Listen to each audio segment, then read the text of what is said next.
This is Dawn Denoon, writer of number 105, The Lindquist Concern. You are listening to the Blacklist Exposed on Golden Spiral Media.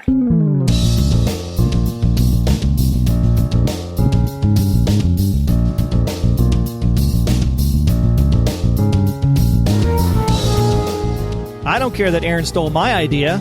I care that Aaron doesn't have any of his own. Welcome to the Blacklist Exposed. I'm Agent Troy Heinrichs. Aaron would never steal your nutty-ass ideas. If anything, I'd ask for a refund. And I am Agent Aaron Peterson. I'm just happy we finally know what happened to Elliot after Breaking Bad. Thanks for clearing it up, guys. And also, thanks for joining us this week as we discuss number 105 on the Blacklist, The Lindquist Concern, which aired October 20th, 2016, was written by Dawn Denoon and directed by Kirk. Show notes and other intel for this episode of The Blacklist Exposed can be found at theblacklistexposed.com. Of course, we jest in fun. Glad to have you back, Aaron. How was your week away? It was great. I was in the woods looking for Kaplan. Didn't find her, but I did find a lot of mountain men. So that's a truth. There is a truth to that. Any of them have dogs that licked your open wounds? No, but I got a couple new fresh open wounds, so that was fun. We actually, because I go backpacking every year. That's what I do a couple times a year. I don't know why. And it was a real adventure this time. We had to wade through waist-high rivers and climb up a mountain. It was pretty intense. It was good time. I sat on my ass and watched TV. Yeah, I can imagine, Troy. That's just what you do. Did you come up with any crazy theories about this show? Does anybody, like maybe Cooper is Liz's grandpa or something? Could be. You never know. Mm-hmm. You never know. You got to find a 30-year-old DNA test to figure that out. Anyways, we asked because that's just hanging around. They just leave it in the file. We'll get to that in a bit. We asked you to answer our profiling question last week, which was, what will happen to Kaplan in the cabin? On Twitter. Oh, by the way, I do want to say thank you to Chris for filling in. You did a great job, sir. Much appreciated. I didn't say that at the beginning. On Twitter, Love TV. Well, I love TV too. It says Kaplan will kill the guy who has her captive and will go after Red. I think that'll be something very possible. Tori said she will book a trip to Westworld for a nice long vacation. See what you did there. She can go beyond Westworld. You know what I'm saying? Mm-hmm. Gamer A said she's going to kick some ass. Well, she's going to get away from that chain first. Every time I hear that, I think of Frank Caliendo's George Bush impression when he pushes the button. I'm going to kick some ass. Kick some ass. I honestly have no idea what you're talking about. Cool. It sounds fun. You got to see that skit. It's hilarious. Tessa said Kaplan will have to escape. Not sure her rescuer means well or is fattening her up to eat her. Interesting story. Now, that is very blacklistery indeed. Mm-hmm. That would be good. On Facebook, Laura Kagan said she will wait for the right time to attack her rescuer. I hope she waits until there's a key. Or you just, like we said last week, put some blood on the chain and have the dog gnaw it off. Exactly. Or you go with the next idea, which is exactly what I thought when I saw it. Exactly. Ron Davis said, one word, saw. Yep. It is close to Halloween. That's exactly what I thought, Ron. As soon as I saw it, I'm like, where's Dr. Gordon? Yeah, fans of that movie will know what I'm saying. Amy, go I'm ahead. sorry. Hey, you shh. All right? God.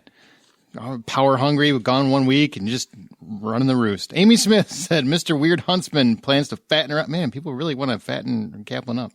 Fatten her up to make her into a nice stew for the winter, but he grants her clemency for information on Red that she will leverage for her escape. I like that. It's a good idea. Brandon said, I think Wilderness Man is going to regret using that chain on Kaplan. Melanie says she finds a way to escape and becomes Tom's cleaner. I like that. That would be fun to watch Kaplan be the cleaner for Tom on the new show. Yeah, that would be pretty cool. Violet Hudson said she will play along, then strike, and clean it up afterwards. This maybe could be a blacklister. That'd be weird. Kill the person and then do the cleanup yourself afterward. Well, what are the odds that a guy in the middle of all these abandoned woods is going to be a blacklister? Well, this show, it's possible. All right.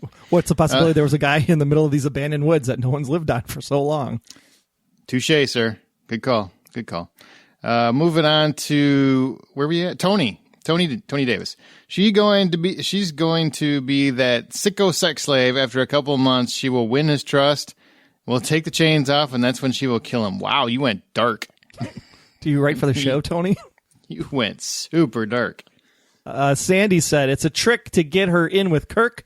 So Red has a double agent telling him what's going on. Sandy thinks Kirk has a mountain man, creepy guy on the payroll. Yeah. Why not? Everybody's got one.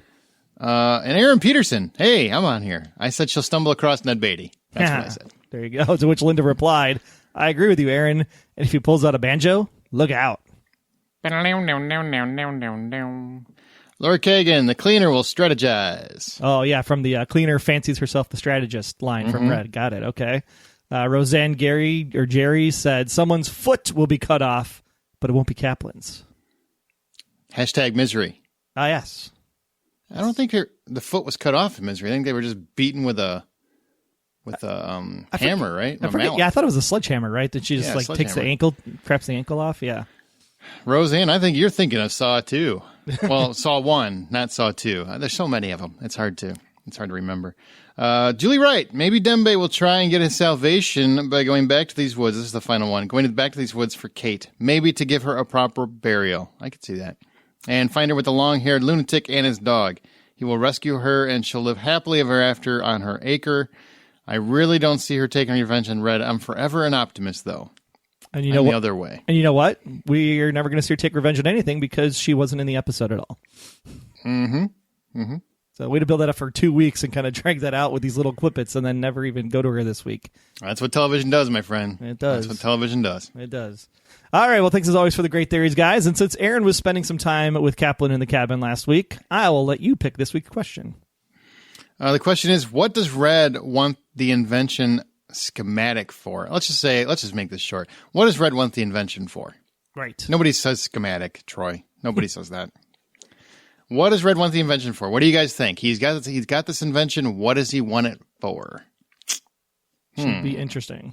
We're going to talk more about that here in a second. I believe we will. So I have a repairman coming for my dishwasher. So I think we need to finish up this episode. So let's get to the case profile.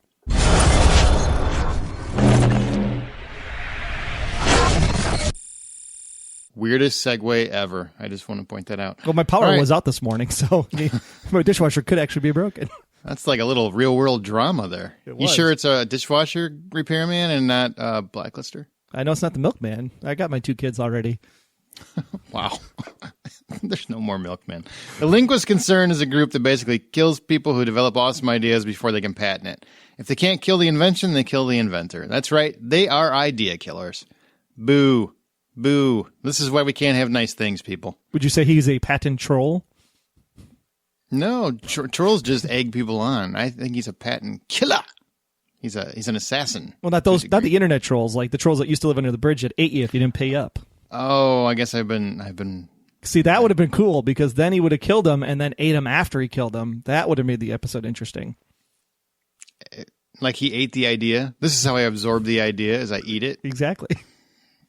That sounds like a Blacklist. I would watch that. I hate to say it. Totally watch that. I would enjoy that episode. This guy Omar invented a way to filter seawater, which led him to our main culprit, Silas Gouldsberry, played by Adam Godley. And he also finds and kills a sweet girl named Riley for her patent. Jerk. Yeah, did she die or not die? Because I know she was doing CPR. Samar was doing CPR. Did she live or die? Yeah, well, she was the paralytic, I assume, stopped her from breathing, which means how could she actually die from the carbon monoxide? They take her out. And they call the ambulance, and we never got confirmation if she made it to the ambulance or not. I liked her. She was a sweet actress, so I hope she comes back. I hope she made it. I hope she made it through. What a great battery technology if that actually works. Yeah. And when I was referring to Elliot from Breaking Bad earlier, Adam Godley played Elliot in Breaking Bad. And if you saw that finale, you know, I could see this being the progression of that character. I could see it. Okay, so Silas poses as an attorney, basically lures people to the promises of riches, finds their invention, and then kills them. And it's a weird concept. So what did you think about this idea as a blacklister? After the second watch, I actually liked it a little bit more than the first time through, because I think I was missing pieces along the way that I just wasn't putting together. I wasn't paying attention because we were tweeting on Thursday night, again, at the Blacklist GSM if you want to party along. But did you say if you want to party along? Party along, yeah. Like suddenly you're Red Foo? It's a Twitter party. Come on. Okay. We'll mix it up on the Twitter floor. I think the concept is interesting because the overall concept of the episode was we need to get to this Linquist Concern because an invention that they have in their possession, and we don't know how big this group is, right? We just know this one person, this one part of the Linquist Concern. So it could be a bigger organization that may come up to play at a later point in the show. But there's something that they needed that would help them actually get like an exchange with Kirk for Agnes, is what I kind of got out of it. I love the fact, though, that you have the blacklister kind of in the normal MO of a blacklister that we saw back in season 1, where he's kind of scorned for some reason. It's almost like a superhero in a way. Like something happened, but not, I guess not a superhero, it'd be the villain in that case. Yeah, I was wondering exactly how you perceive. Well, I'm all confused heroes. now with the Suicide Squad is it thing. like a Zack Snyder version of a hero? Is that what it is? Well, because there's the villains now that can be superheroes with the Suicide Squad. So sure. I'm all messed up. So it's like a villain, right? Scorned, and then because he was scorned, he decides to make that his entire life purpose. So I love that progression of the character. I thought his execution at the end was a little off. And I was kind of disappointed, actually, because this concept of open sourcing patents to the world, there's so much of this garbage going around about patent trolls and Apple versus Samsung, and we've listened to that for as long as I can remember over the last 10 years. And at this point, you want to protect your proprietary information, but at the same time, it's do we have to just nickel and dime, and there's companies that buy patents just to sue other companies? And so I love the concept of the patent idea. I just don't know if I wanted the timer to run out, basically, is what I wanted. I wanted it to be like 3 minutes, and then it kicks in again. Like there was a fail safe. I thought that would have been a really great twist to the episode. Yeah, when Silas holds hostages at the end until he can release the inventions to the open market and set the ideas free, which I want to point out, I think Samar could have taken that shot at any point and it would have been fine. We didn't need all the buildup. I think she could have taken him. Silas didn't really strike me as a big badass. He's not John Wick, is what I'm saying. Yeah. But hang on. But when I saw what he was trying to do, he's trying to release him to the open market, I was on his side. I'm like, I hope she fails, because I think that would be great. That would be fantastic to not have the power people be in control of. I think I was really rooting for the bad guy at that moment. And the other challenge I had with the episode was that exact situation. Like you said, take the shot at any time, because he's in this server room, and I've walked through a hallway. I work for a company that does computers and server rooms, and I've walked in a hallway where there's this glass between the server room and you can't hear anything in that room. So the fact that they're having this conversation, that glass obviously was not that thick that she couldn't have taken that shot. Yeah, it's a clean room. So, I mean, it's meant to be perfect. Well, everybody's got a different thing. Who knows what their setup was? I just know they're having a conversation. She can take the shot. I know she could take the shot, but whatever. Overall, this was really, I hate to use a term because I know people are like, what? It was a filler episode. I would say it was a filler. It was, we got a couple pieces we need to move ahead. Got to have a blacklister this week. It felt very season 1 to me. It didn't feel deep in the mythology. You mean like Red squatting in a church? Like you didn't do that a lot. Yeah, I like that. That was kind of a cool. It was a nice throwback. Yeah, that was definitely cool. But overall, Silas definitely wouldn't be one of the top blacklisters we've had. I mean, he wasn't bad. I think Adam did a good job with the character and did what he could. I just wish the bad guy would have won. This is one where I really wanted the bad guy to win, and maybe that's my problem. I'm just screw the man. But I really wanted the bad guy to win this one at the end, not when he killed, the innocent girl and the wife and all that. Obviously, bad guy. Don't want him on the debate team or anything. I just wanted him to succeed at this task of the open sourcing of the patents. Yeah. I think you might save some lives that way, because big corporations are never going to allow it. They're going to just snuff people out or inventions out. They'll never let it see the light of day, as we found out at the end. Well, what about Laurel Hitchens, when she came in and said about national security, this being an issue? Do you want China or Russia or somebody to have these patents? Do you think that's a valid concern? Nope. Okay. Not unless there was anything that had to do with government infrastructure. As long as it didn't have to do with anything involving our, nuclear program or something like that, then I don't have a problem with it. If it's something that can actually contribute to saving lives or to helping people, I think sometimes laws get in the way of good things, and corporations definitely get in the way of good things. So if China wants to make it and they can make a cheap cure for cancer or HIV or something like that, I'm fine. I don't really care. But remember, There was one of the inventions in this list from the Blacklister breakdown exposition scene, as we like to call it now. There was one with cold fusion. What about if an international company got cold fusion and we weren't able to build it first? Oh, well, should have been faster. Wow, should have been fast. You in the woods became very cynical. Maybe if she would have taken that shot, she would have got it sooner. That's what I'm saying. Okay. Nope, I'm fine with it, man. I'm totally fine with it. Yeah, I was trying to rub my hand around the perplexities of what would happen if all the patents became open source. I still can't find any bad that would come out of anything being open sourced. The only thing bad that I could see is if there are something involving secrets, some way, an invention that can unlock each person's phone remotely or something. Something like that. That I wouldn't want to get out. But if it's something that actually benefits mankind, I think oftentimes our laws and our corporations keep us from actually growing. And I know that, I don't want to say I know that for a fact, but I'm pretty sure. Like Chris Rock always said, there's no money in the cure. There's only money in the medicine. Well, if there's a cure in there for something, let it out. Yeah, the desalination concept would have been really cool.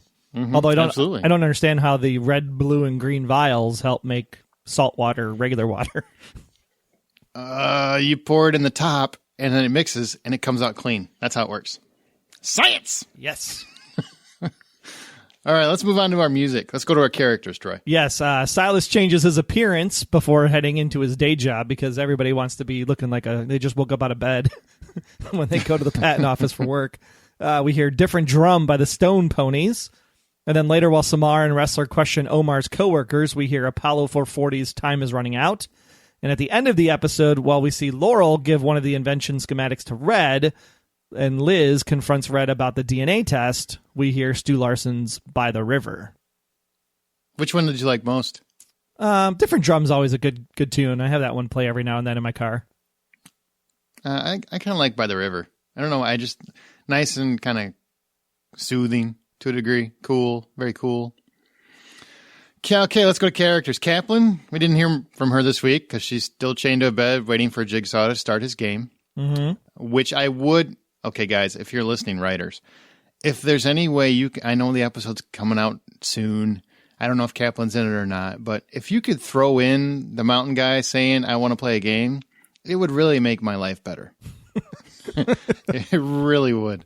That would just make a horror buff. It's around Halloween. I think that would be just a gem. A gem. And he says it really creepily like, and then he just pulls over a Game of Trouble. Yeah, that would be fine. However you want to do it, it would be great. Nice little nod to Saw. Let's go to Kirk. He's not really in this episode that much. Kirk sets up Red. I do want to say, as we find out that he did set him up in this episode, and he's been ahead of him pretty much the whole way. Do you think it's possible he's actually more cunning than Red? I think they're equal foes. They've had some history in the past. It's been 20 years trying to find Masha, Liz. So, yeah, I think that he could potentially be cunning enough, but someone always wins, right? You can't have a loser if there isn't a winner. So at the end of the day, someone's going to win. And the question is, who's that going to be? And you can't just say Red because he's the main character in the show. True. The other big question from Kirk is, how did Kirk know? How did he know he was coming? That's a really great question. Lots of theories. Who's his asset? They use the term asset. Who do you think his asset is? You think it could have been the doctor? No, I don't think the doctor knew. Because the doctor, he took the call, and I wonder if Kirk had... Because it goes back to last week, or was it last week or the week before, where they were FaceTiming... it was last week. They were FaceTiming Liz's computer that was clearly handed to her by Red or the FBI. So Kirk had a way to get a hold of Elizabeth. So maybe there's a way that he found out that the doctor was kidnapped. Could have been from Skylar's mom, of all people. You never know.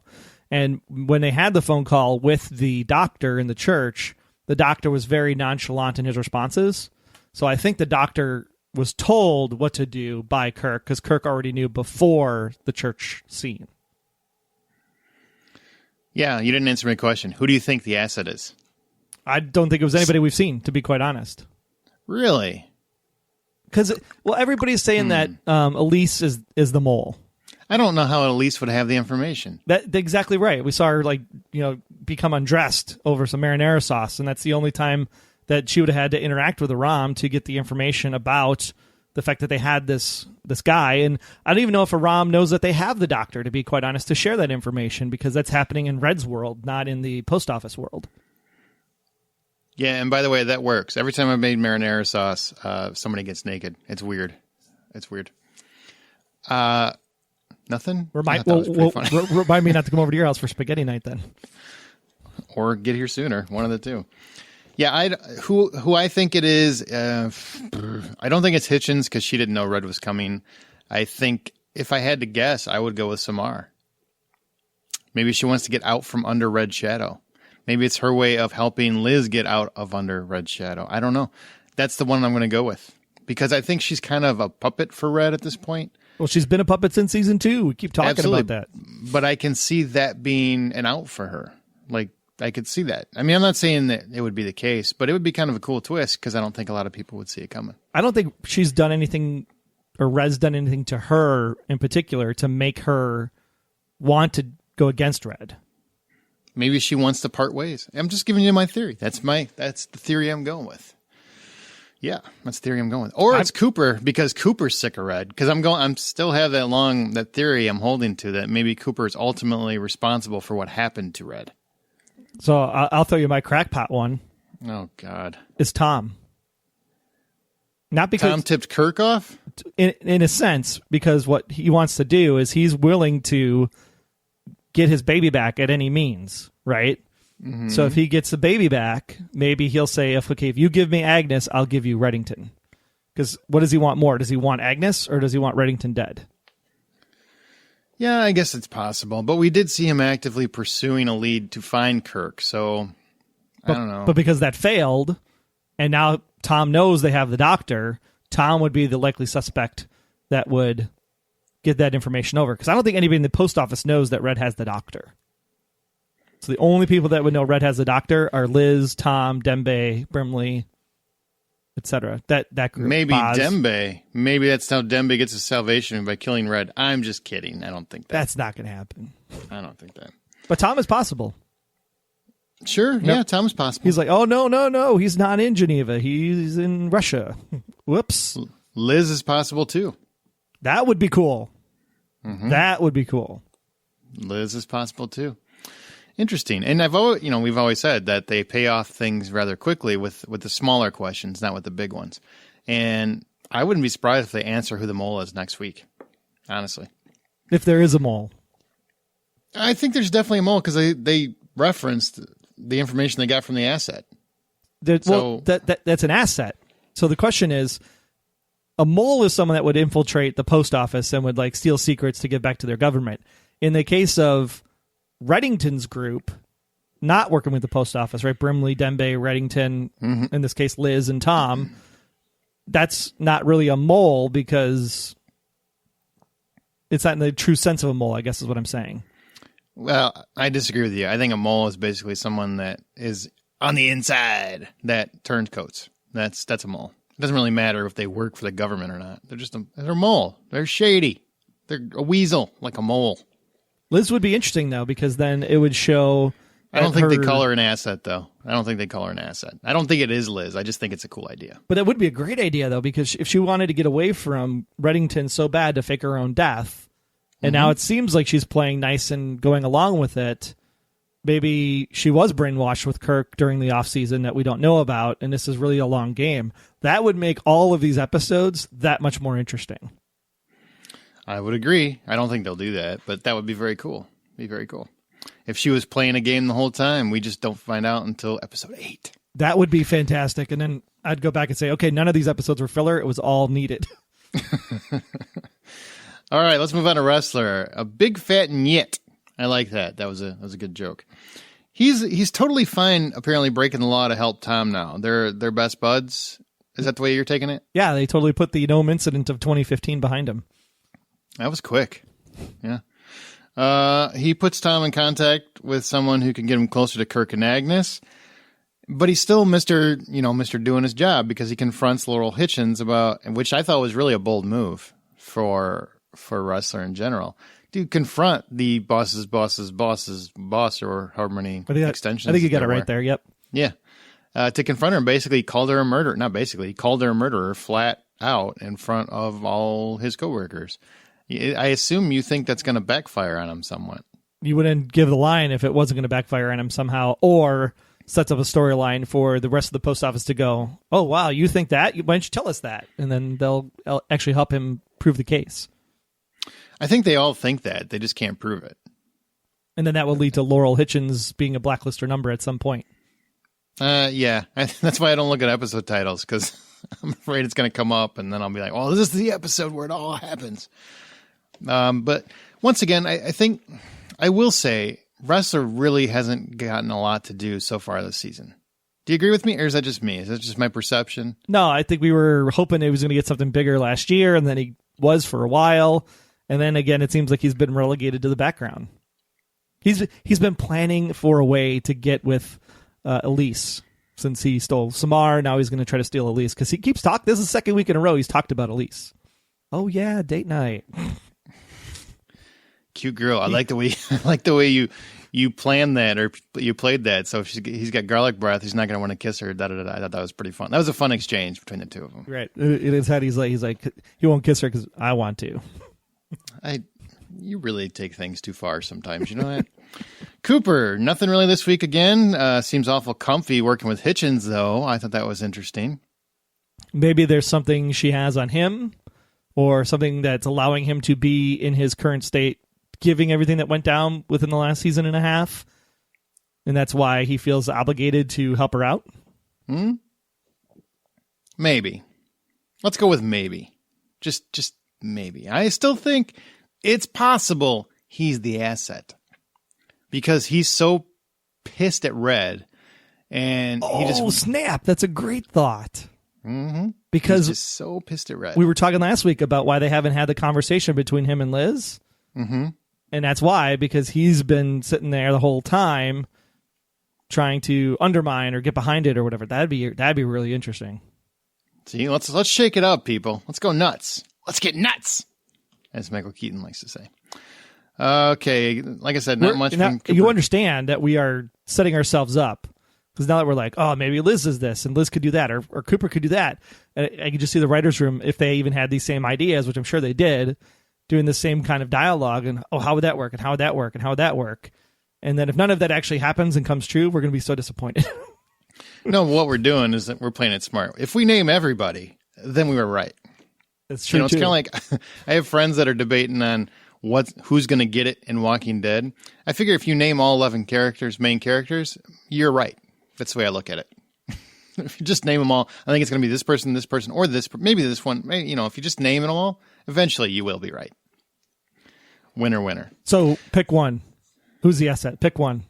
If I had to pick one? Yeah, because you always do this. Who would my choice be that I think it is, or that I think would be most interesting? Pick who you think it is and who would be most interesting. Who I think it is Samar. Who I think would be most interesting would be Cooper. Okay, and I'm going to say Tom. Liz would be more interesting. That would be pretty bold. Pretty bold. Laurel. Let's move to Laurel. She orders the breach order, says it's to protect national security. We come to find out that's a lie. Who's surprised? Really, who's shocked by that? I was super excited to see her back, because we set up that whole thing in season 3 about the Cabal and about how Red is now taking over for the Cabal. Mm-hmm. So this tells me that there's still a larger game on the map that needs to be told, even though it seems like we're kind of limping along to find a small child. It's possible, my friend. I like that they are using that. I hadn't seen it, I don't think, since it really became prevalent. And Christine Lottie, I'm just glad whenever she's back. I love Christine Lottie. So I still miss her on Hawaii 5-0. Come on, Garrett needs a mom. Just saying. But she did, do you think she's going to have any, do you think she's going to take anything out on Wrestler for his accusations? That's a good question. I know. That's why I asked it. Son. No, I don't think so. I think well, that's a bad answer. It seems like it's petty. It would be beneath her, because she has more important things to take care of. Like what? Like assassinations of world leaders around the world. That does seem like it'd probably be more prominent in her mind. I think there's going to be backlash. I think she was confronted by Wrestler. She sees Wrestler as beneath her. I think at some point she will confront him. Yeah, she's just not going to bring him any more kick pops anymore. Mm-hmm. Maybe Wrestler's the mole. We didn't cover him. Maybe he's the mole. Maybe he's like, I'm sick of Reddington, because, he basically thinks he's a jackass. So it would be interesting if Wrestler was the mole. Elise, this week on As the Blacklist Turns, my question is she adorable and a mole, or is she just adorable? No, we forgot about Dembe. Dembe's the mole. No, wait. We haven't gotten the Dembe yet. We'll come to Dembe. Worry about Elise. Stay on target. Stay on target. It's a trap. This week on Blacklister, you don't like it. I kind of liked it, actually. I really like the Aram Samar dynamic, even though we said last season and John said on his interview we don't want to make it about a soap opera type show. But I thought this was kind of funny, actually, to be quite honest. I didn't say I didn't like it. I just said it does seem like a soap opera. Well, did you like it or did you not like it then when she called up Samar? And I was like what's the I like perfect some date soap night? operas. I used to watch Days of Our Lives all the time, so I like some soap operas. I liked it to a degree. I think the phone call thing was too far. That's the part that I didn't like. I did say I had a problem with that. That seems like a reach to me. What if she's the mole and she needed to establish a line connection in order to do an upload or download or something? Then it makes total sense. Or she's trying to establish credibility with Samar, trying to make contact, etc. Then I could buy it. So she's trying to buy into, hey, you guys got to accept me. I'm a good person, da-da-da-da. But you have, it leads to the moment where Samar says she doesn't trust her. That is a good thing for me, because that shows that somebody is, even though it's from an emotional place, she's admitting that, you know what, maybe there's something not right about her.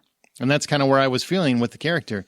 I'm like, whenever they put characters like this in the lives of our characters in a show like this, they're almost always doing it for a nefarious reason. You don't get prominent screen time and you're not affiliated with the Blacklist unless you're part of the Blacklist.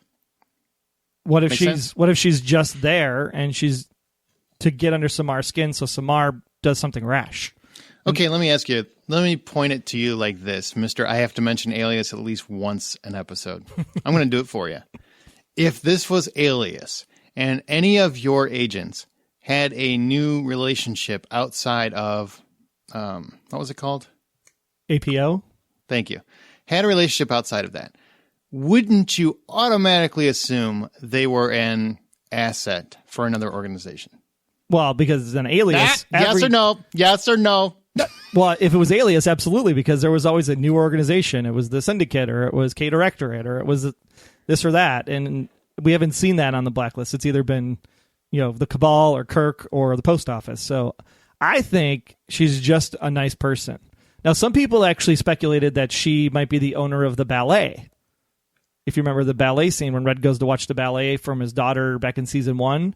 Oh, that'd be kind of interesting. Yeah, it's Elise's school of dance or whatever is on the program. So maybe she runs the school of dance, and that's why she's the athletic runner that we thought she was. She's a dancer. I like her. I like the actress. I like the character. I think she's fun. The only thing I didn't like about it was the phone call. I just thought it just seemed silly to me. But the phone call to Samar. Yeah, hey, I'm going to call you. You guys seem like best friends. I have no idea that you were he's totally smitten with you. I just think you're best friends. I'm super jealous of you. Maybe. Or it could be, new girlfriend, establishing boundaries or something. I don't know. But I love the FaceTime call to Aram, though, because when she was talking to him, it's like, oh, I made your place a mess. Not that you're a slob or anything. She has the same kind of Aram quirks in how he tries to explain himself. So I thought that was cute. It was like they're a match made in heaven because they talk the same. They're not a match made in heaven because ultimately he needs to be with Samar. I think that's what the fans are thinking. He slammed the door in her face. He did, but he was just mad. He was hurt. He was wounded.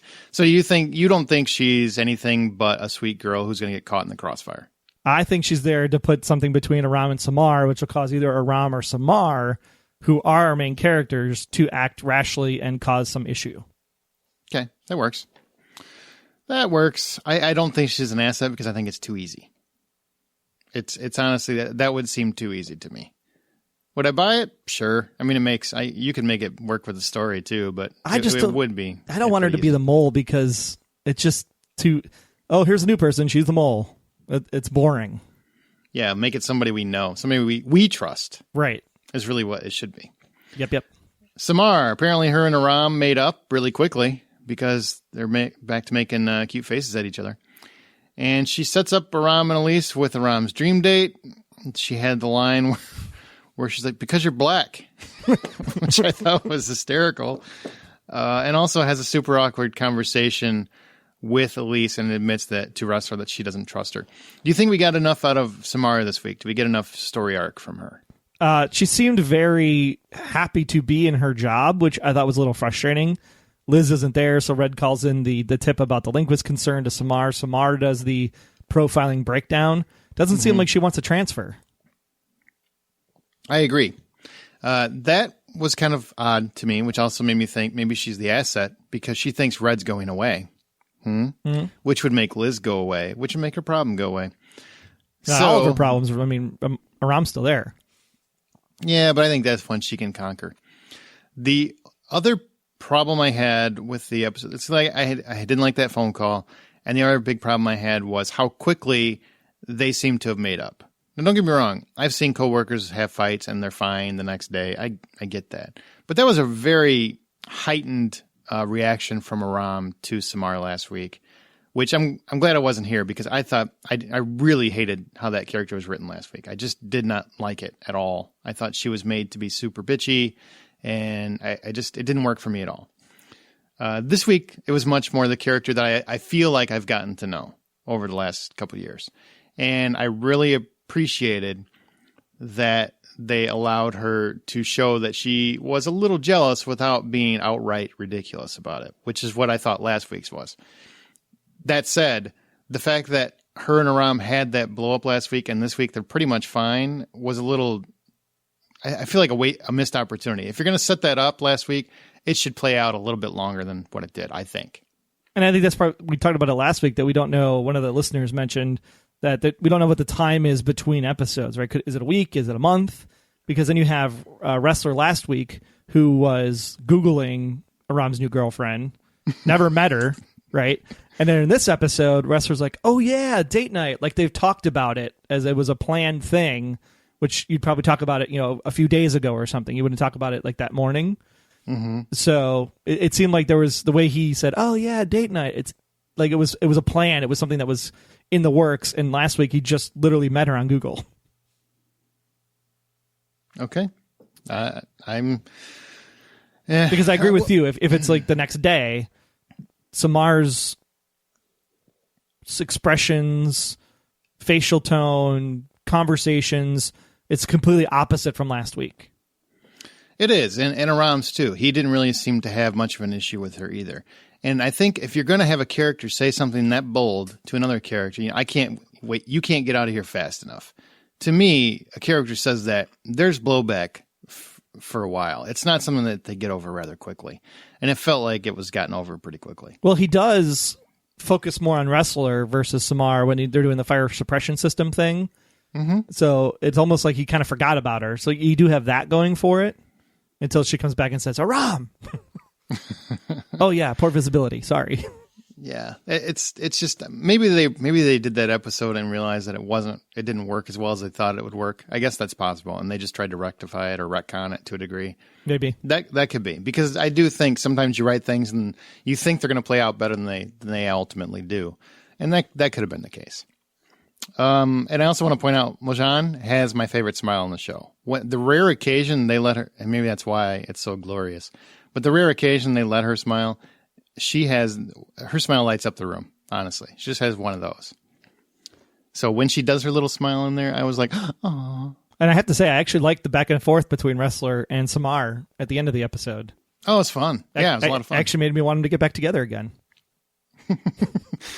Just to piss off everybody else that watches the show? Is that why? Maybe. I don't know.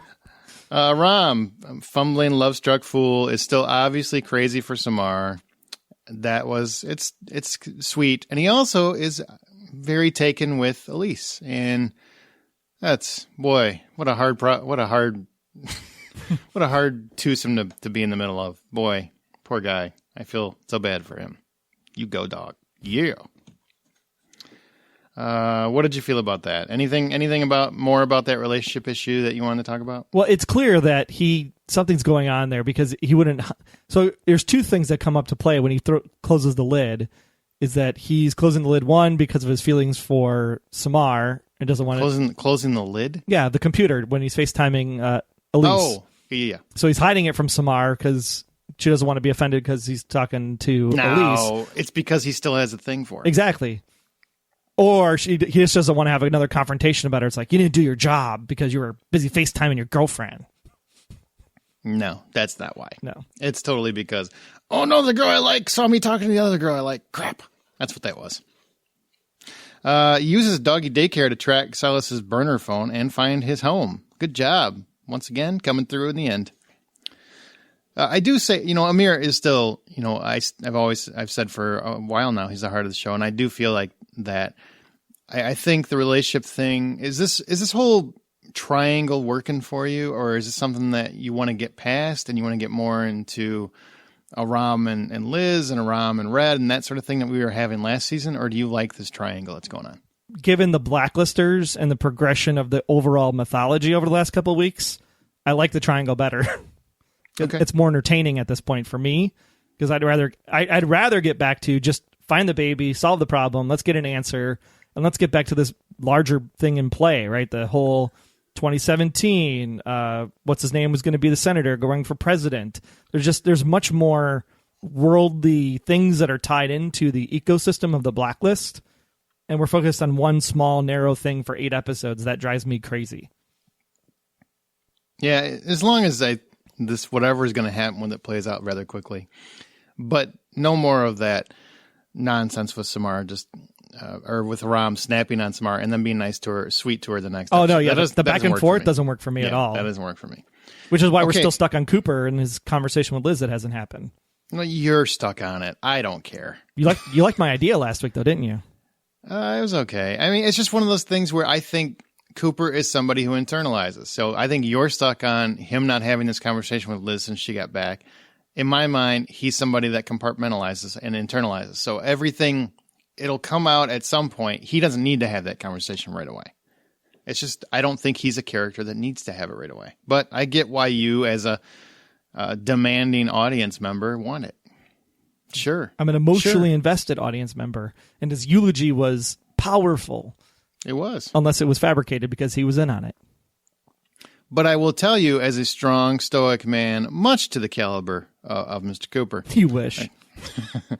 If I feel like I have been purposely hurt, I will probably wait to have that heart-to-heart until I calm down or I stop, until I can actually process the information. And I think he's that kind of character. So I give him the benefit of the doubt. We'll see what happens. Dembe, it's a freckle. That was hilarious. Probably my favorite moment of the show. Subtext. You should get that mole checked out.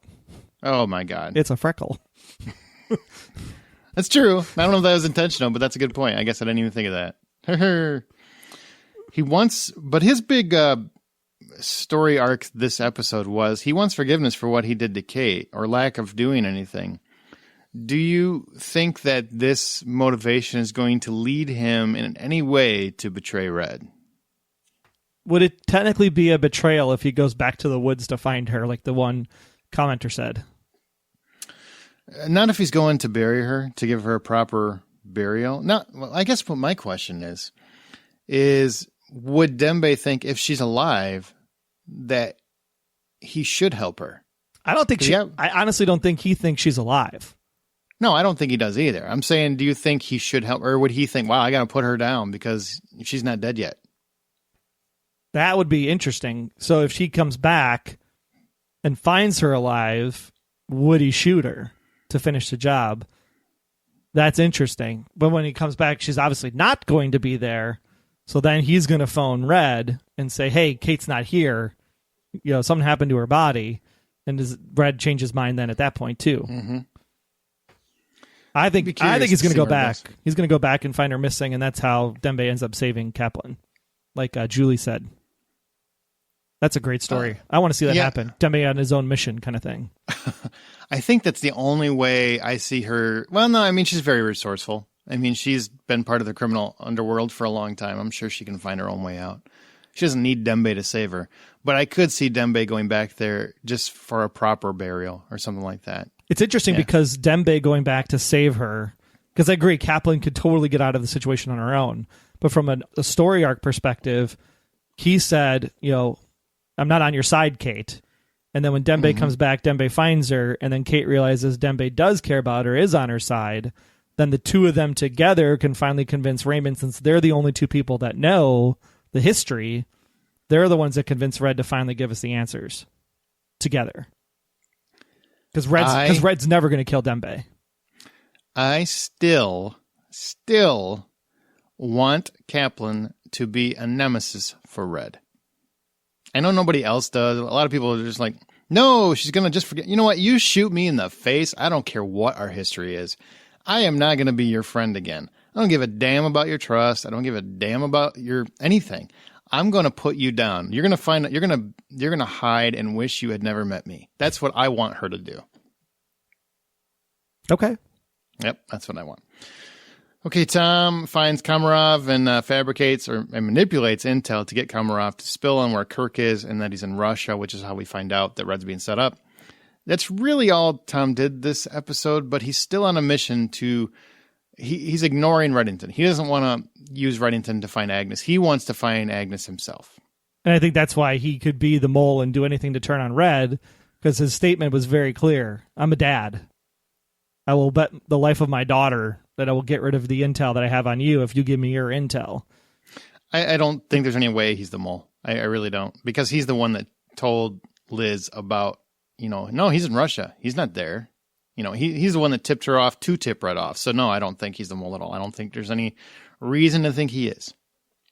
Well, he told Liz. Liz was the one that notified Reddington. Tom didn't notify Reddington. Tom could have called Red and said, hey, you're in the wrong place, dude. Yeah, I think you're trying to save your theory, but I don't think it holds water. If it was a boat, it'd be at the bottom of the ocean. That's what I'm saying. It holds fresh water, just not salinated water. Oh, boy. Here we go. All right, so that's really all we got with Tom. Moving on to Red, Reddington. Red's right hand of torture is getting married. Congrats, Brimley. Yay, good job. That was a fun one where he's like, hey, please invite Mr. Kaplan. Ooh, yeah. Ow. That went south. Well, he's been having Dr. Reifler tortured to find out when he treats Kirk next. You think maybe the doctor set him up, you said? I don't think the doctor set him up. I think Kirk was informed beforehand that the doctor was taken, and then the Kirk used the doctor as the bait. Gotcha. Hanging low in the church. You like that. Why did you like that so much? But just because it was a throwback to season 1. I loved when Red was doing all his different squatting places back in season 1. He was here, then he was there, just moved in someone's house. But he spent a lot of time in a church in season 1. So I find it interesting he's back in a church, especially given what he did to Kaplan. Of course, he just wants to jam on the organ, and who doesn't? But at the same time... I do every time I walk into a church. Seriously, if there's a piano or organ, I have to press the keys. Exactly. You have to do it. So I just love the fact that he's back at a church. It's just something about that screen. And then he's still back at the church eating his dinner, like on the altar. There's something weird and, I don't know, Hannibal Lecter-ish about it. Because you talk about the sacraments and, here's my body, here's my blood, and then you die, and then here you're just having a meal. It was kind of weird, but cool at the same time. He also says it's only difficult if you accept that Kirk is your father. I don't. We're going to talk about that DNA test. That's going to be one of the last things we talk about. But I think that's a good thing to point out. It's only difficult if you accept that Kirk is your father. I don't. And again, father, bio dad, adopted dad, raised you as a dad. I'm with him. I see father as something different. I don't see it as biological father. Correct. So if that's what he means, I'm completely on board. Okay, so he walks right into a trap even after Liz warns him, which I thought was really interesting. I mean, he basically slammed the phone shut on her. So is Reddington now the one who acts like a whiny ass who refuses to listen? Uh-huh. All those people complaining about Liz last season. She's always like, guess what? Now you got to complain about Red. I want to hear it. It's a trap. Click.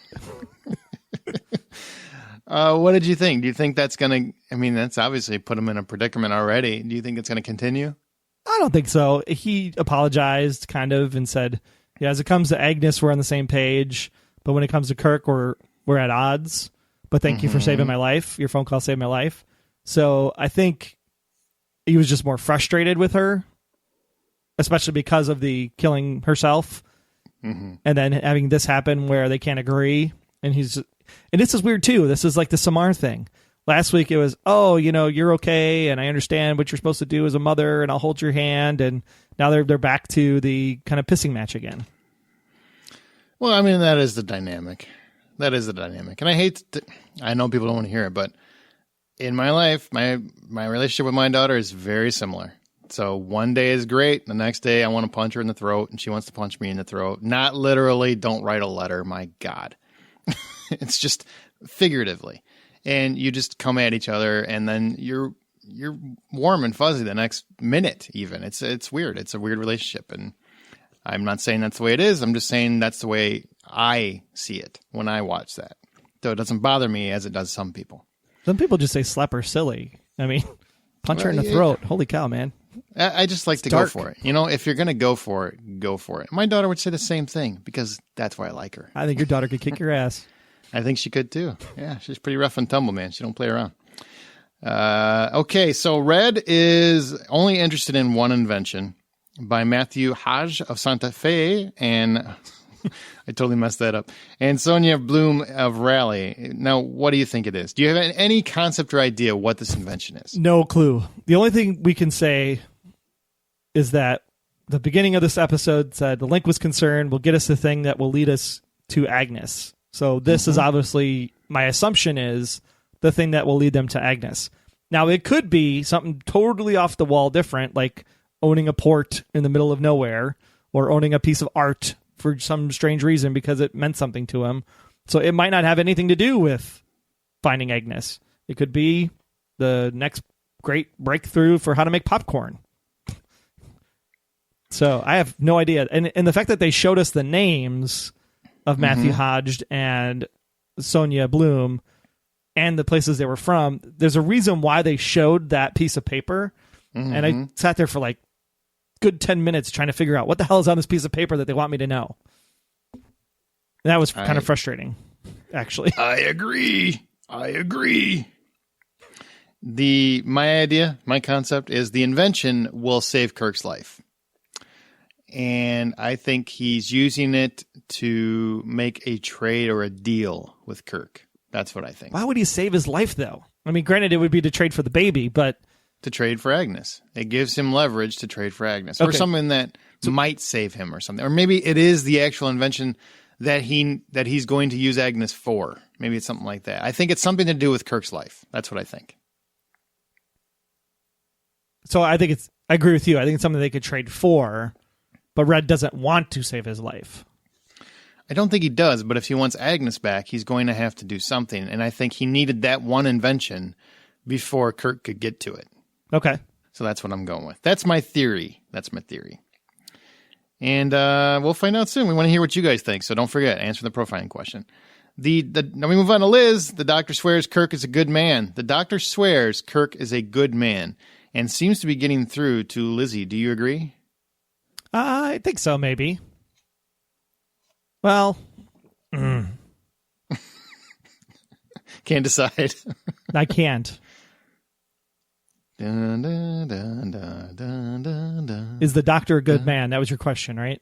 No, that wasn't my question. The doctor says Kirk is a good man. Do you think Lizzie is starting to think maybe he is? Oh, yes. Okay. You're just trying to change the question so you don't have to answer it, or what? Exactly what I'm trying to do. I don't know. She probably thought Red was a good man at some point. So yeah, she could, maybe. He hasn't really done anything to Lizzie other than hold her at gunpoint in the plane that screams bad guy. Really? I mean, he kidnapped her. He tied her to a chair. Well, you could... Oh, yeah. That's cool. That's normal. You could say that he did That is worse than saying I want to punch somebody in the throat, Troy. I'm just letting you know. But he had a reason to. She has nothing... she has no reason to believe that he is a good guy because she's been poisoned by Reddington for 3 seasons. And so it's not that he's trying to keep her captured. It's I have to tie you down just so you'll listen, because you won't listen. You'll shoot me in the face before I ever get anything out. And the minute he said, "I'm your father," he untied her from the chair, and she was totally free to walk around and said, "Hey, here's your baby. You could totally talk to your baby." He seems very open to wanting a relationship with her. Granted, we all think it's a ruse, but so yeah, maybe she believes he is a good guy. It'd be interesting. I like that idea. A good guy that specifically funded an entire senator's run for the presidency. So there's that going for him. I like the idea that he could ultimately be not as bad as people want him to be. I think fans, we want to root for Red, so therefore we want Kirk to be bad. I would actually like Kirk to not be the bad guy in this, that he actually was wronged in some way. I think that would be a cool twist. Well, I'm sure he was wronged in some way. The question is, do we care? I hope it's Red's our enough. hero, Aaron. Come on. I hope it's enough that we do care, that we do have a conflict on who we side with, because that's more interesting to me. If he's just Darth Vader, then it's so much easier to just keep rooting for Red. I want it hard to root for Red. Because that's what I want. The fan base isn't divided enough between Daddygate, Imposter Gate, and Keen 2 and the shippers. I want it. I want that kind of dichotomy. That's what I want. Okay. I think that would be extremely interesting and riveting for a television show. Yes. Yep. You just make him. I just did a Troy. Yep. If you just make it bad, if you just make it too bad, if he's too bad, it's really hard to feel. Man, it's too easy. I just don't want it easy. That's all. And she tries to talk to Red about being in the middle and how Kirk has answers to questions she's been asking her entire life. And this is where I would like her to punch him in the throat and say, "Tell me what the hell is going on. Tell me what is going on." I just want someone to scream that from the heavens. That's what I want. Instead, we get that she finds a report that Tom has the DNA test result, which is cool. It's just hanging out in a file. Nobody bothered to mention it this whole time, that Kirk was a factor. Because Tom's working for Kirk, and the DNA form was planted, and then he's doing everything he can to get her away from Reddington. Anyway, confirming that Liz is Kirk's biological daughter. So confirms Liz is Kirk's biological daughter. With a capital B. Liz goes to the church and tells Red, "You told me my father is dead, that I killed him." Red nods in agreement. He does do his little head nod thing. Yep, I did. "Everything you've told me from the beginning, all lies," and then walks out. Now, here's the only issue. I think it's a great scene. I do. I like that she gets the chance to confront him and be like, "Look, biatch, you lied to me this whole time." And the generic audience is going to go, "Oh, see, yeah, Red was lying the whole time. The rules are thrown out. We can't trust anything Red says." No, it's just, everything. I believe he never lies to Lizzie, and I think he'll hold to that. But I also think, he words things so that it might be a lie, it might not be a lie. The only thing about that scene that bugged me is that she then walked out. That's the point where I say, "Tell me what the hell is going on now. Tell me now, or I will punch you in the throat." Like daughters. I was okay with her walking out. You're lying. Because she stormed out. She's mad. She's like, "Screw this. You're not gonna tell me the truth anyway." Well, she just said everything you told me from the beginning is all lies. So how is she going to believe anything he says, even if he says something like, "There, you're right, Lizzie. I didn't tell you the whole truth, but okay, here it goes." She's not going to listen to him, even if he gave it at that moment. So the walking out is perfectly fine. Okay. You sold me. Now they could have said, wait, shut up a minute. You sold me. Okay. I'm with you now. You sold me. You have won me over to your train of thinking. Now, if you're talking about shot composition, then it might have been better to have her go, "Everything you told me from the beginning is all lies," and have him do like a stare down thing and then cut to black without her walking away. Because then you could open it up with that scene maybe in the next episode, potentially. Possibly. Now, my most important question, you won me over. That is a good point. At that point, why would she believe anything he said anyway? So I get it. Okay. That's one in 3 years. Yeah, but We're done. Aaron said I was right. I won him over. I said, well, what I would do is I would be storming the gates of Normandy and being like, no, we're not leaving here until you tell me what the hell's going on. See if Dembe can get to me before I get to you. That's what I would do. Sumo wrestling is the answer for everything you do. Absolutely. Put on a sumo costume. We'll meet in the ring. Let's go. So do you think the DNA test is legit? Are you finally accepting that Alexander Kirk is her biological father? Yes, no. I don't care. It's not the answer. It's not the answer I want. I don't care. I don't care who her father is, to be quite honest. I want to know why Red's in her life. That's the answer I want. Why? Why? Because it explains why everything that's happened to Lizzie happened. So why is she so damn important? That's the question. Why this girl? Why the first day her job at the FBI why is that the day he turns himself in? That's the mythology of the show. I don't give rat's ass if she had 2 moms, to be quite honest. Oh, God. Stop it. Stop it before I have to punch you in the throat. Yeah, I don't... I wonder how many people we turned off because I've mentioned punch in the throat like 8 times. Let's go for 9. I'm going to punch you in the throat, Troy. Boom. Okay. I'll take it. Bye, people. I'll put on my sumo costume. It'll bounce right off. I'll miss you as you turn this off. I don't really care about that aspect either. I actually think he probably is her biological father. I'm hoping, if you misdirected a DNA test, that would really irritate me. So I'm going to take them at face value that he is a biological father.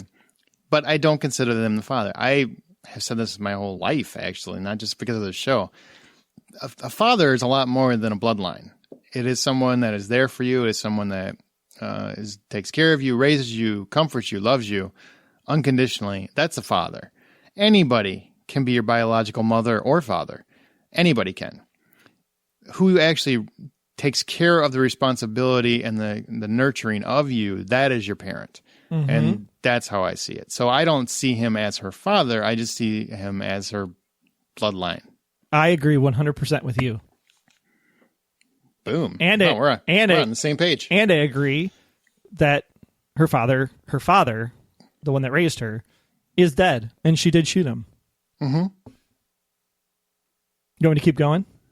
Yeah, because now you lost me a little. Okay. So, biological father is Kirk with Katerina. That happened, if we believe the diary. Mm-hmm.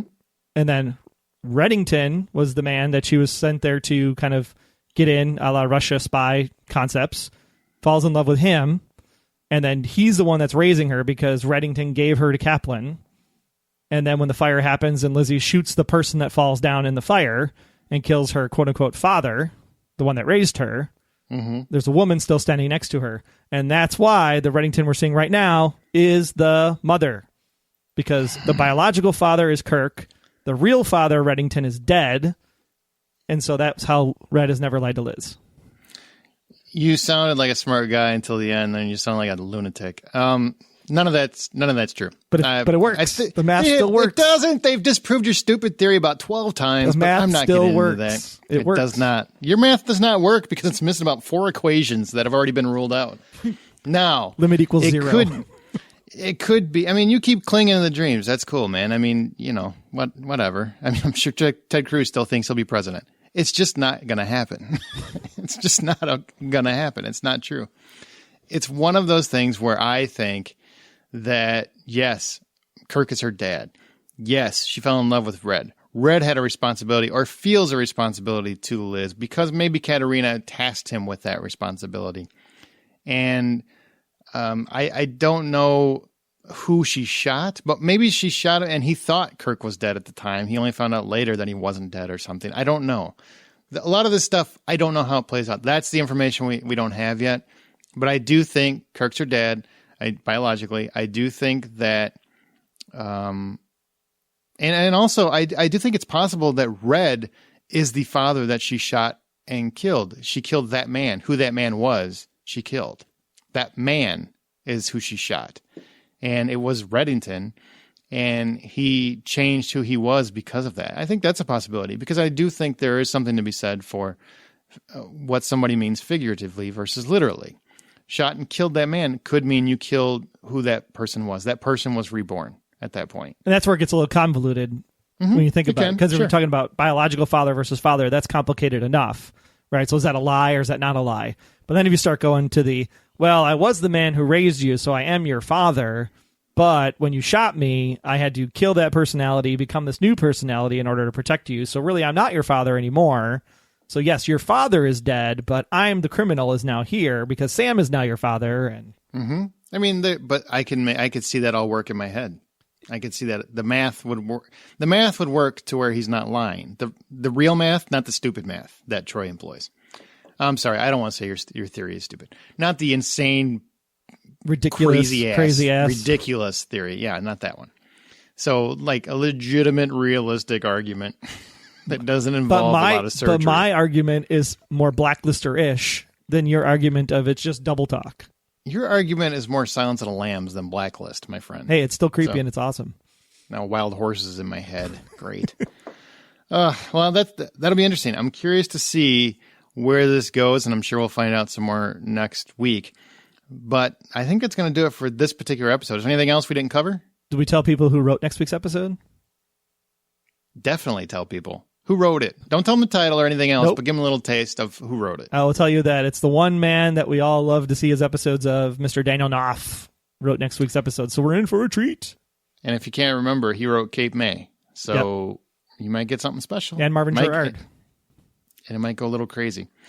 But show's not over, so don't go anywhere. Please remember to download the Blacklist Expose app for iOS and Android, and be sure to go even deeper into the mystery of Red Reddington by visiting our partner Blacklist site, theblacklistnbc.com. We'll be back with Red's Rhetoric right after this. What if you could live your life without limits, where every desire you ever imagined could be fulfilled? This fall, experience Westworld, a show where every human's dark side will be revealed. After watching each episode, listen to Beyond Westworld, a podcast featuring humans and hosts from around the park, diving deep into HBO's illustrative narrative. Every hero has a code, and so do you. Download your itinerary and the show at BeyondWestworldPodcast.com or your podcast app of choice.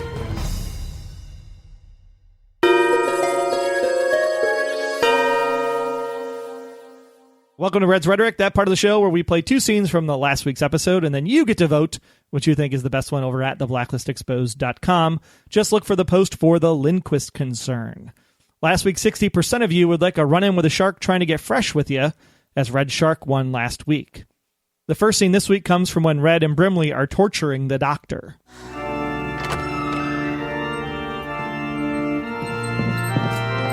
The doctor has been baptized and is ready to make his confession. I'm getting hitched on the 16th. Wheat Chapel of the casino. Extend the invite to Mr. Kaplan.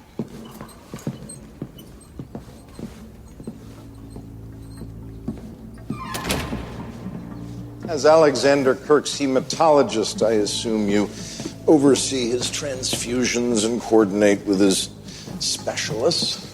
I want to know how it works, where you meet, with whom, and when.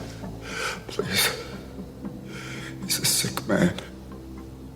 Perhaps another go with the Kendiru fish. I understand they burrow into the most impossible nooks and crannies. All right,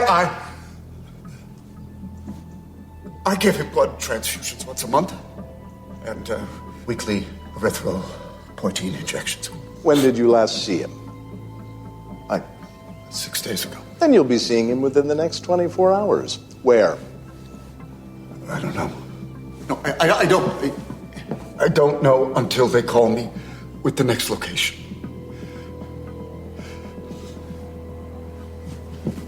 Please. Fish him out of the tub. And Dembe, while you're at it, you should have him take a look at that mole. It's a freckle. The second scene comes when Red thanks Lizzie for saving his life. How did he know? How did Kirk know? I don't know. It wasn't me, okay? I was with you the whole time.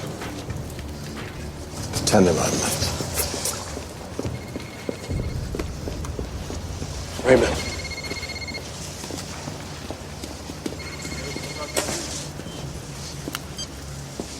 Yeah. What happened? Is everyone okay? No. Men are dead. Others gravely injured. Because someone warned Kirk. You don't think I called to warn you. I know that. You don't sound convinced. We're at cross purposes, Elizabeth. Not about Agnes. About Agnes, we're in lockstep. But about Kirk, about who he is and what he wants, we're at odds. But that's because you can't seem to accept that Kirk has answers to questions I've been asking my entire life. Your call saved my life. Thank you. If you don't want things in interesting places, vote red fish. Or if you are conflicted with a decision, vote red odds. Okay, now let's move to Special Agent Intel, and let's see what all you special agents thought of this week's episode. Matt Schmazel. I like Matt. Schmazel. Hassan Pfeffer Incorporated. He says the stuff with Aram and Samar was fun. I agree, it was fun. I didn't like the phone call between Samar and Elise, but everything else I thought was pretty fun. Maricel Sierra said, overall disappointed with this episode. The Blacklister wasn't very interesting or well acted, in my opinion. No, that was acted pretty well. Aram's suspicious-looking girlfriend calling Navabi for some girl talk, along with that storyline in general, seemed disjointed with the rest of the show. We talked about that, and we agree. Red. I know he can't trust Liz right now, but he's supposed to be this careful and smart guy, yet he willingly risks his people and walks into a trap out of spite to Liz. By the end of the episode, I felt like I was back in season 1 with Liz walking away after the spouting abuse at Red, and Red not saying a darn thing. Liz needs to sit down and not leave until they have at least a full-blown conversation about these results. The only bright side was Dembe's mole problem and the idea of the Cabal Laurel Hitchens storyline coming back into play. I agree 100% with the Cabal coming back in. Me too. Nicole Marie Bettinger Veladez. You've got a lot of names, ma'am. I didn't like this episode. No new information again was given to the audience. Boring. Liz already forgave Tom. So predictable. Yeah, we didn't talk about that Liz and Tom are back on good graces too right away. Yeah, I mean, but here's the thing. I could see her getting over that pretty quick. I mean, he did have good intentions. It's not like he was doing something nefarious. But it was her setup for the spinoff to get him off the show. I think they're setting it up. I do think that was a little quick. That should have been something where they had to build up to it a little bit. But it's TV. What are you gonna do? Especially when you set it up with like, what are you guys talking about? Yeah, exactly. All right. Anita Wallner said, this was a setup episode. I don't like Liz yelling at Red. If this is the new stronger Liz, then I am disappointed. I was glad Dembe got more screen time, and they did start the setup for rescuing Kaplan, i.e. Dembe needs closure. I thought the Blacklister was boring, but I am curious to see which invention Red wanted. I'm figuring Samar will have to save Aram from Elise because Aram won't be able to shoot her. There you go. Neil Ottenstein says Dembe asked for forgiveness from doing nothing about Kate. Is this going to lead to him visiting the site and then tracking her down and saving her, or arriving in time to see her save herself? Yeah, one of those. He just shows up in time to give her a ride.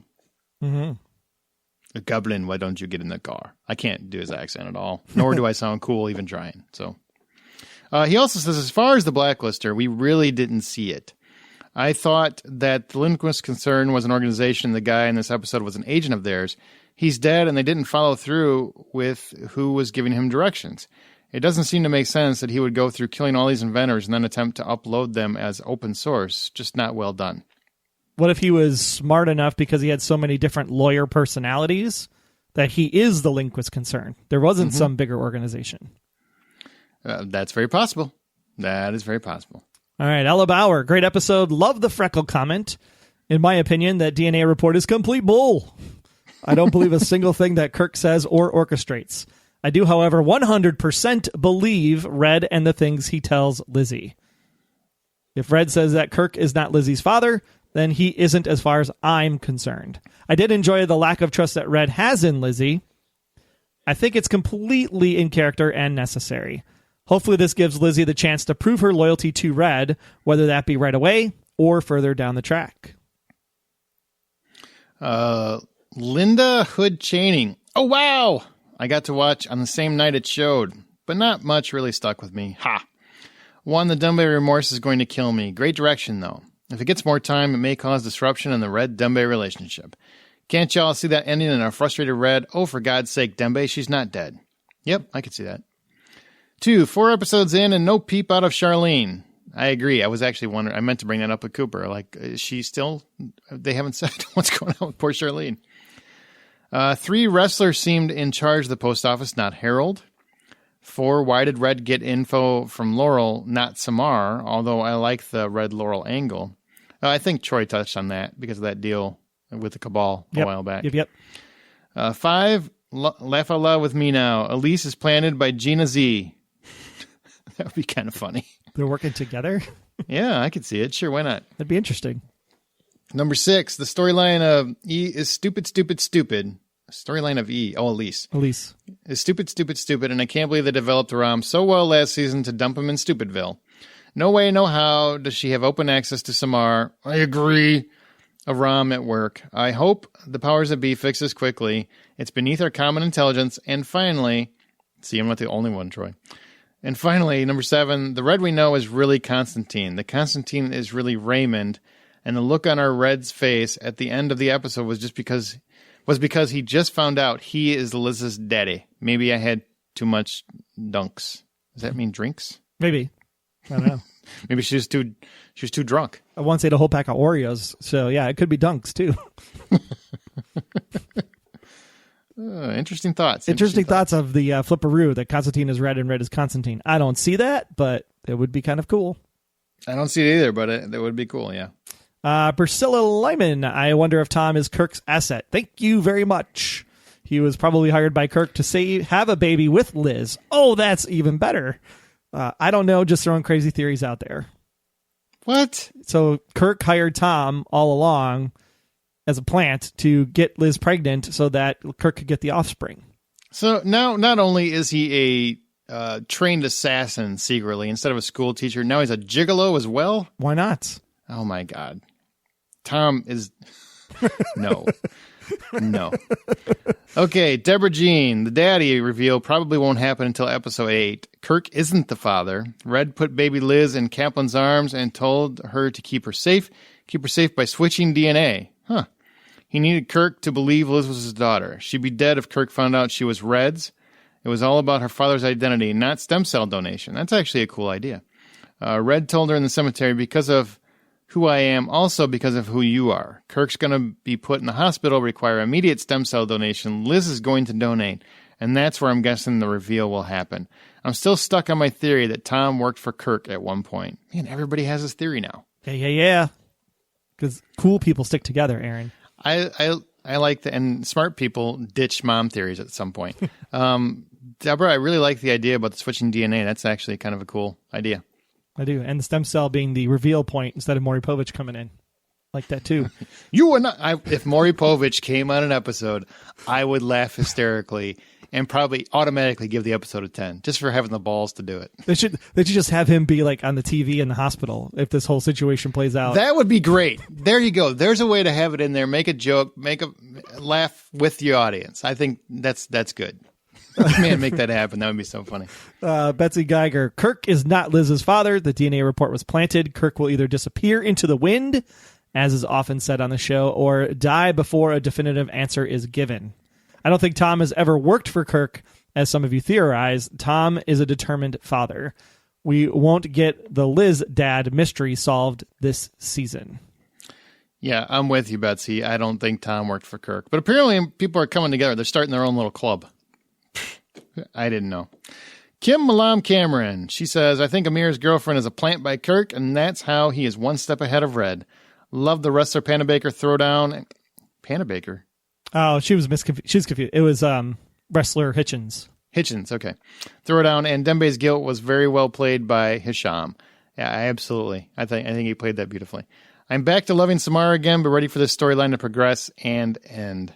Yeah, I'm glad that whatever they did, they corrected what I thought was a misdirection the previous episode with her very catty behavior. I just didn't like that at all. I didn't feel like Samar. That's all. Julie Wright said, last one. Love this episode. More of Red and Liz working together, and although there is mistrust, it's awesome. So who tipped off Kirk?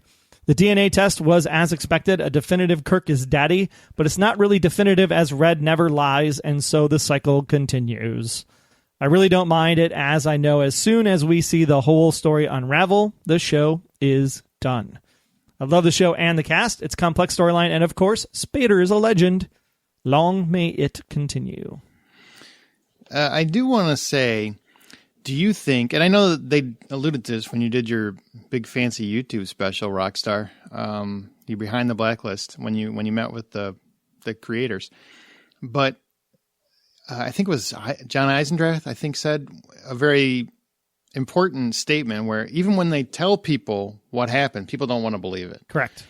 And I think this might be one of those things where I see a lot of people saying it's not true, it's not true, it's not true. And I'm like, well, I mean, we really have no reason to believe it's not true. So why wouldn't we take it at face value? I mean, it's a DNA test. We've said we need some kind of concrete proof. Well, there's concrete proof. The only thing that I don't know is when did they run this exactly? Mm-hmm. When was the DNA test actually run? When did they have these samples from both Liz and Kirk to run that? But was it from the sample that Solomon took?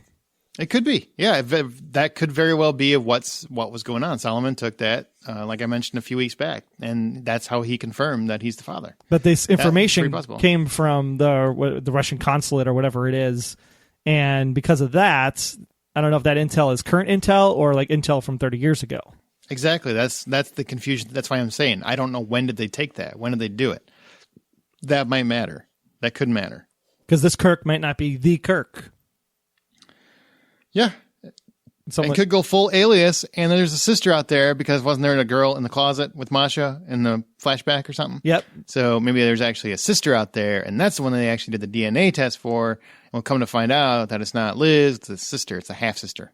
That would be cool. There's like a sister spy out there that's trying to find her. Dun, dun, dun, dun, dun, and there's season 5 right there. All right, guys. I think that's going to conclude this episode. Be sure to follow us on Twitter at The Blacklist GSM, where we live tweet during the East Coast feed, and we use the show's hashtag, The Blacklist. Don't forget to follow us on Tumblr, Instagram, and join our Facebook group. Just search for The Blacklist Exposed. Talk about the show, the podcast, or how to hand wash dishes properly. You can also subscribe to the podcast in iTunes. Please, if you are loving the podcast, leave us a review. Tell us that you love me, so I come back. That's weird. Trey writes this, and he doesn't seem to understand that, I'm here. Or listen from the website. But if you're really on the go, make sure you download our app for iOS and Android, powered by Spreaker. You can find all the intel and analysis about this episode for the Linquist Concern by visiting theblacklistexposed.com. Big thanks for listening. Don't forget to answer our profiling question. What does Red want the invention for? I'm not saying schematic, Troy. I'm just not going to do it. It's a patent anyway. We'll see you next week. Until next time, I'm Agent Troy Heinritz. That's at Troy Heinritz on Twitter. And if you want to learn more about me, just visit, about.me/Troy Heinritz. And I'm Agent Aram Peterson. You can hear me talking about movies and TV on the Hollywood Outsider podcast, as well as Remake This Movie Right. We are available at thehollywoodoutsiders.com or on Twitter at H_outsider. Be sure to subscribe, download the app, submit your feedback, but most importantly, keep yourself off of the Blacklist.